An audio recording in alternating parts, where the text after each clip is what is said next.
嗨，大家好，我是丽姐，在广州干婚恋服务这行已经好些年啦。在这座充满活力、到处都是机遇的大都市里，每天都有形形色色的人怀揣着梦想穿梭其中。当然，也有不少人渴望在这里找到那份专属的爱情，开启幸福的生活篇章。广州啊，就像是一块巨大的磁石，吸引着无数年轻人奔赴而来。他们带着朝气与冲劲，一心想在这片土地上打拼出属于自己的天地。可这城市再繁华，人再多，有个现象却越来越明显，尤其是在大龄女性的择偶问题上，那要求啊，真是节节攀升，高得让人啧舌。就说我每天接触的这些客户吧，啥样的人都有，其中那些单身的大龄女性，不少人的择偶标准真的是让我这个在婚恋圈摸爬滚打多年的人都忍不住感叹，这是不是有点脱离实际啦？今天呢，我就想跟大伙唠唠最近碰上的一位特别典型的大龄剩女，讲讲她那高得离谱的择偶要求，还有她在相亲路上的那些事儿，希望能给正处在同样困惑中的人一点启发。这位女士名叫小敏，今年35岁了，个头高挑，足有168，模样长得那叫一个俊俏，走在街上回头率可不低，而且人家事业干得风生水起。在互联网行业那可是妥妥的高管级别，手底下管着一大帮人呢。再说说他的家境，虽说父母没给他留下金山银山，但他靠自己打拼，如今收入相当可观，算得上是高收入人群里的佼佼者。按他自己的说法，他找对象可得找个跟他条件旗鼓相当的，用他的原话说就是有钱人才能过上有质量的生活。我可不想往后的日子过得紧巴巴的，您听听。这话乍一听好像也有点道理，可当他把具体的择偶标准一亮出来，我当时就愣住了。他的第一条要求，男方年薪1000万以上。我当时心里就咯噔一下，暗想着老天爷，这门槛也设得太高了吧。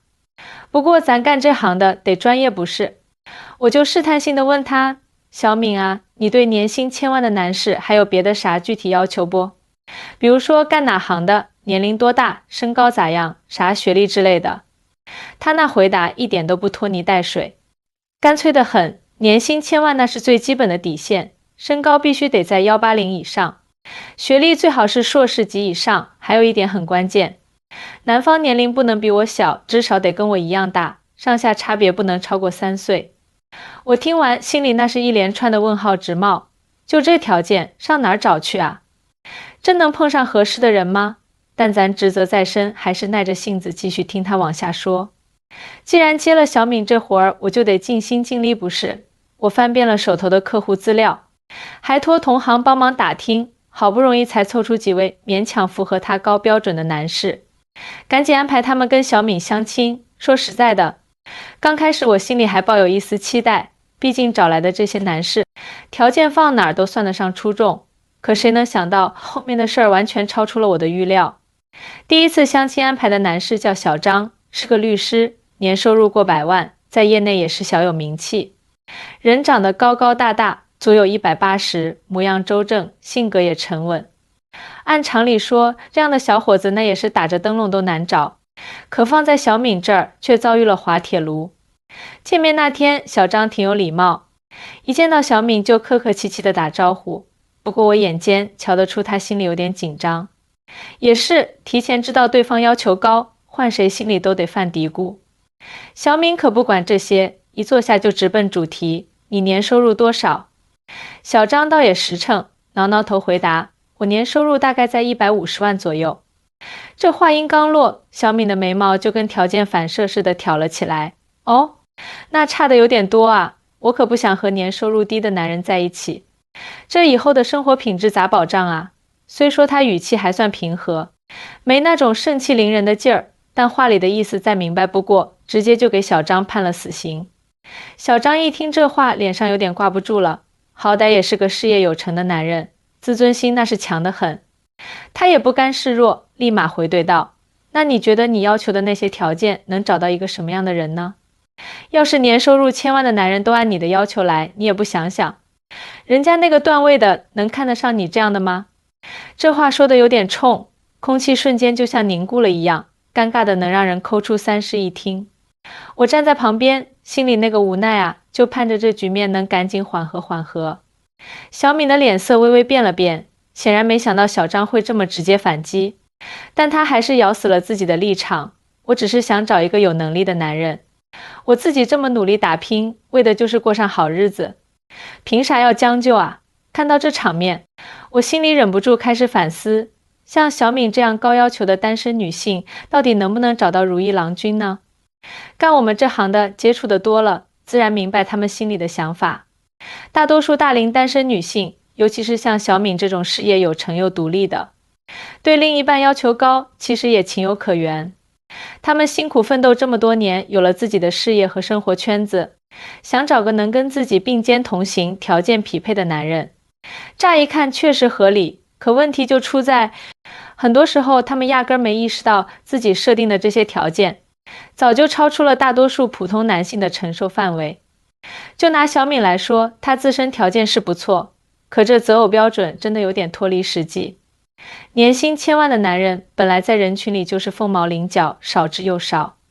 就算有，人家选择面也广着呢，眼光自然挑剔。一般来讲，到了那个收入层次的男人，往往更倾向于找年轻些的女性，最好家庭背景也能帮衬一二。为啥呢？一来年轻姑娘青春活力，看着养眼；二来从现实角度考虑，年轻意味着生育优势，往后照顾家庭精力也足。像小敏这样年纪摆在这儿，虽说保养得好，可毕竟岁月不饶人，在那些高薪男士眼里，吸引力就大打折扣了。还有年龄差这一点，很多大龄女性都特别较真，一门心思要找个跟自己年龄相仿的，上下差不了几岁。可男人呢，尤其是事业稳定后的男人，想法跟女性不太一样。真到了考虑结婚成家的时候，他们大多更倾向于找个年轻几岁的伴侣。为啥呢？除了刚才说的生育、经历这些因素，还有个很现实的问题。男人嘛，在外面打拼累了，回到家就想图个轻松自在。年轻姑娘相对来说心思单纯些，没那么多棱角，好相处，能让他们在忙碌一天后感受到家的温馨。回想我这些年当红娘的经历，见过的单身男女那真是不计其数。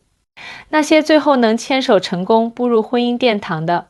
靠的可不是这些明面上的物质条件，什么身高、收入、学历之类的，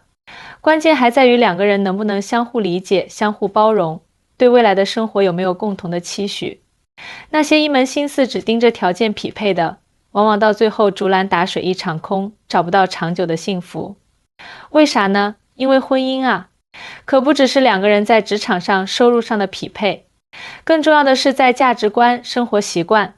还有对未来生活的规划，这些深层次的方面能不能达成一致，携手共进。回到小敏的事儿上，虽说她的要求乍一听好像也不是完全没道理，可现实就是这么残酷。最终她还是没能找到那个合适的另一半，为啥呢？她的要求太理想化了，现实中的男人能完全符合她标准的少之又少，就算偶尔碰到一两个，人家还不一定看得上她呢。说到底，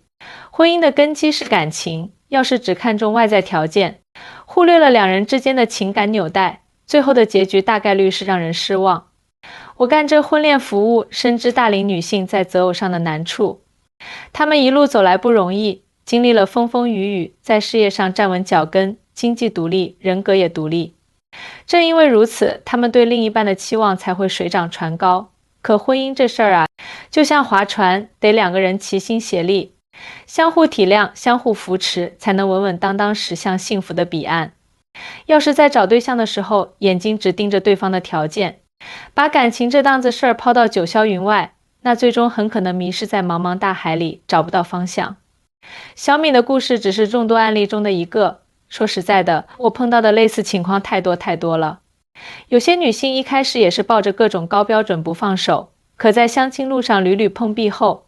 才慢慢回过味儿来，幸福这玩意儿不是靠一条条冷冰冰的条件堆砌起来的，而是要两个人相互磨合，相互适应，真心换真心，才能收获那份专属的甜蜜。我就盼着那些正为择偶问题头疼的单身女性，能多给自己一点时间，多一点耐心，别太心急火燎，想着一蹴而就，在这婚恋的道路上慢慢走，细细品，说不定哪天一转角，就能遇到那个命中注定的他，开启属于自己的幸福人生之旅。这大城市的夜晚灯火辉煌，人来人往，每一盏灯下都藏着一个故事，每一个人都怀揣着对爱的渴望。希望大家都能在这喧嚣的都市里找到属于自己的那份宁静与温暖，和心爱的人相伴一生。今儿就跟大伙唠到这儿，要是您身边也有类似的事儿，